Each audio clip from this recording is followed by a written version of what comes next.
ఇది golden opportunity, అస్సలు miss చేసుకోవద్దు అంటూ ఉంటారు కదా. అసలు గోల్డెన్ ఆపర్చునిటీని తెలుగులో ఏమంటాం? బంగారు అవకాశం అంటాం కదా. అయితే బంగారమే బంగారం లాంటి అవకాశం ఇస్తే అంతకు మించిన ఆనందం ఇంకే ఉంటుంది చెప్పండి. ఇప్పుడు అలాగే ఉంది పరిస్థితి. బంగారాన్ని తాకట్టు పెట్టిన వాళ్ళకి గోల్డెన్ ఆపర్చునిటీ ఇప్పుడు కనుక మిస్ చేసుకుంటే మంచి ప్రాఫిట్స్ పోతాయి. ఎందుకంటే గోల్డ్ రేట్స్ తగ్గిపోతున్నాయి.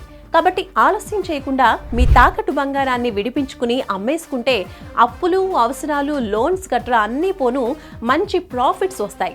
మీరు ఆలస్యం చేస్తే మీ ప్రాఫిట్స్ తగ్గిపోతాయి. సో మీ బంగారాన్ని విడిపించుకోవడానికి డబ్బు లేవని ఆలోచించకండి. వెంటనే శర్మ గోల్డ్ కంపెనీ వారికి కాల్ చేయండి. వాళ్లే మీ ఇంటికి వచ్చి వివరాలు అడిగి తెలుసుకుని వెళ్ళి తాకట్టులో ఉన్న బంగారాన్ని విడిపించి ఆ రోజు ఆన్లైన్ ధరకే కొనుగోలు చేసి మిగిలిన డబ్బుల్ని మీకు ఇచ్చేస్తారు. ఇంకెందుకు ఆలస్యం? వెంటనే శర్మ గోల్డ్ కంపెనీ వారికి కాల్ చేయండి. మీ తాకట్టు బంగారాన్ని విడిపించుకుని అమ్మేసుకోండి, లాభాలు అందుకోండి. శర్మ గోల్డ్ కంపెనీ, మీ తాకట్టు బంగారానికి నిజమైన బయ్యర్.